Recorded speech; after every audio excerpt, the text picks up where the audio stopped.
Good morning বন্ধুরা, রান্নার রহস্যে জানাই সকলকে স্বাগত। আর একই স্বাদের রেসিপি প্রতিদিন নয়, হাজারেরও বেশি নতুনত্ব স্বাদের রেসিপি নিয়ে চলে এসেছি রান্নার রহস্যে। আর আজকের রেসিপি ম্যাঙ্গো মিল্কশেক। তো এই গরমে এই ধরনের মিল্কশেক যদি আমরা খুব চটজলদি বাড়িতে বানিয়ে ফেলতে পারি তাহলে কিন্তু শরীর মন প্রাণ সব কিছু একদম জুড়িয়ে যাবে। তো চলুন আর দেরি না করে এবার ঝটপট রেসিপিটা দেখে নেওয়া যাক। তো এই রেসিপিটা রেডি করার জন্য আমি নিয়ে নিয়েছি একটা বড় সাইজের আম। এটা বেঙ্গানাপাল্লি আম, খেতে খুবই মিষ্টি হয় আর খুব সুন্দর টেস্ট। তো আমের পাশাপাশি আমি নিয়ে নিয়েছি এখানে চিল্ড মিল্ক, আমি অর্থাৎ দুধটাকে জাল দিয়ে আমি ঠান্ডা করে নিয়েছি। আর এখানে নিয়েছি ফ্রেশ ক্রিম আর চিনি, আর ফ্লেভারের জন্য নিয়ে নিয়েছি এলাচের গুঁড়ো। তো প্রথমেই আমি আমটাকে কেটে নিচ্ছি। বন্ধুরা, আমের সিজন তো শুরু হয়েই গেছে আর আমাদের এখানে প্রায় 1 মাস হতে চললো আম উঠে গেছে। আর এখানকার আম সত্যি জাস্ট অসাধারণ হয়। আপনারা না খেলে বুঝতে পারবেন না যে কত সুন্দর আর কত মিষ্টি হয় খেতে, মন একদম জুড়িয়ে যায় এখানকার আম খেলে। তো আমের খোসাটাকে দেখুন আমি এইভাবে ছাড়িয়ে নিচ্ছি আর দুটো স্লাইস করে নিয়েছি। এইভাবে আটির থেকে যে এক্সট্রা মানে আমের পাল্পগুলো থাকে সেগুলো আমি এইভাবে কেটে কেটে নিচ্ছি, যতটা সম্ভব আমি কেটে নিচ্ছি। তো দেখুন এবার আমি আমটাকে ছোট ছোট টুকরো করে নেব।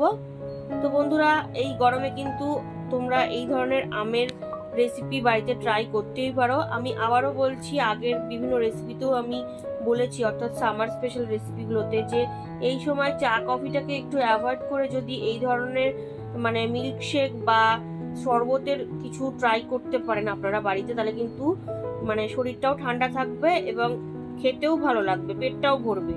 তো দেখুন এইভাবে ছোট ছোট টুকরো করে নিচ্ছি আমি আমটাকে, যতটা সম্ভব আমি ছোট ছোট টুকরো করে নিলাম। তো বন্ধুরা, আমি সমস্ত আম কেটে নিয়েছি আর কিছুটা আম গার্নিশিং এর জন্য সাইড করে রেখেছি।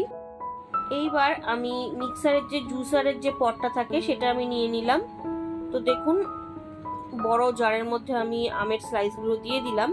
এবার এর মধ্যে আমি দিয়ে দিচ্ছি 2 টেবিল স্পুন পরিমাণে চিনি, আর দিয়ে দিলাম বরফ বেশ কিছুটা। বরফের পাশাপাশি দিয়ে দিচ্ছি ওই 2 কাপ পরিমাণে চিল্ড মিল্ক। আমি আবারও বলছি, আমি জাল দিয়ে রেখেছিলাম, জাল দিয়ে ফ্রিজে একদম ঠান্ডা করে রেখে দিয়েছিলাম। আর ফ্লেভারের জন্য দিয়ে দিলাম ওই 1/2 টিস্পুন মতন এলাচ গুঁড়ো। আর এবার দিয়ে দিচ্ছি ফ্রেশ ক্রিম। ফ্রেশ ক্রিমটা কিন্তু অপশনাল, কিন্তু ফ্রেশ ক্রিম দিলে কিন্তু এর টেস্ট আরো দ্বিগুণ বেড়ে যায়। এইবার সমস্ত কিছু আমি ভালো করে ব্লেন্ড করে নিচ্ছি। আপনারা দেখুন আমি কিন্তু খুব ভালো করে ব্লেন্ড করে নিয়েছি আর কত সুন্দর একটা ইয়েলো কালার চলে এসছে আমের। তো বন্ধুরা, আমার কিন্তু ম্যাঙ্গো শেক রেডি। তো আমি এরকম একটা কাচের বটল নিয়ে নিয়েছি। এবার ম্যাঙ্গো মিল্কশেকটাকে আমি বটলের মধ্যে ঢেলে দিচ্ছি। আমি ডাইরেক্ট কিন্তু মানে রেডি করার সঙ্গে সঙ্গেই সার্ভ করব না, আমি এটাকে একটু ফ্রিজে রেখে ঠান্ডা করে নেব। ওই 8 ঘন্টা মতন রাখলে কিন্তু খুব সুন্দরভাবে ঠান্ডা হয়ে যাবে। তো 8 ঘন্টা বাদে আমি ফ্রিজ থেকে বের করে নিয়েছি, খুব সুন্দরভাবে কিন্তু ঠান্ডা হয়ে গেছে। আর এইরকম দুটো গ্লাস নিয়ে নিয়েছি। এইবার আমি ঠান্ডা করে নেওয়া ম্যাঙ্গো মিল্কশেকটাকে ঢেলে দিচ্ছি এইভাবে গ্লাসের মধ্যে। আপনারা অবশ্যই বাড়িতে এই রেসিপিটা একবার ট্রাই করে দেখবেন, আশা করি আপনাদের খুব ভালো লাগবে। আর বাচ্চা থেকে বড় সকলেরই কিন্তু খুবই ভালো লাগবে খেতে এই গরমে। তো দেখুন পুরোটা ঢেলে দিলাম।